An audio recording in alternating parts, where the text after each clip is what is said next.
One of the most important historical landmarks in the history of the U.S. can be found in Orange County, Florida. Today it's referred to as Eatonville, but before that it was most famously known as Fort Mose. The historical significance of Fort Mose can't be understated. In 1738, the Spanish governor of Florida, Manuel de Montiano, established Fort Mose as the first free black settlement in the history of the U.S. He did this by granting land to fugitive slaves from the English colonies. Fort Mose is one of the first symbols of resistance against the institution of slavery as African Americans pursued their freedom. The people in Fort Mose played a huge role as well in the defense of St. Augustine, as the Free Black Militia helped contribute to the cause. One of the earliest symbols of resistance for slavery, Fort Mose also played a huge role in inspiring other conquests to free slaves, such as the Underground Railroad.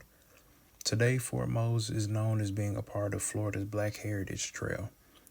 It consists of historical black landmarks throughout Florida. In the early 1700s, one of the most famous battles between the Spanish and British colonies happened at Fort Mose. Fort Mose, as we know, was established as the first free black settlement in the history of the U.S., but this move was also done strategically by the governor, Manuel de Montiano. He understood that fugitive slaves would fight as hard as they could to keep their freedom. So in exchange for their freedom, they would fight for his militia and also convert to Catholicism.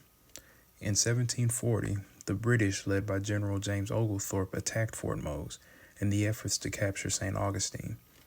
Initially, Fort Mose was captured by Oglethorpe and company, but later on, thanks to the Spanish Army and the Free Black Militia, led by Francisco Menendez, they were able to retake Fort Mose in a war known as the Battle of Bloody Mose.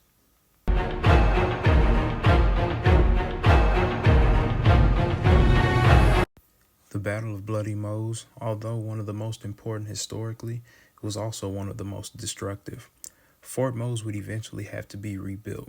In 1752, Fort Mose would be rebuilt and continue to serve as a defense for St. Augustine all the way up until 1763. Fort Mose will always be recognized for its militia formed of fugitive slaves that came together and fought for their freedom and for their people in defense of the Spanish colony. In 1763, Fort Mose would eventually be ceded to Great Britain by the Spanish government. Unfortunately, due to this move, the residents of the first free black settlement in the history of the U.S. would be forced to leave Fort Mose. Most left simply because they were in fear that they may be enslaved again. These black settlers would relocate to Cuba with the rest of the Spanish residents and population, which would unfortunately leave Fort Mose to be occupied by the British. Today, Fort Mose is a historic park in Eatonville, Florida, a waterfront of over 35 acres.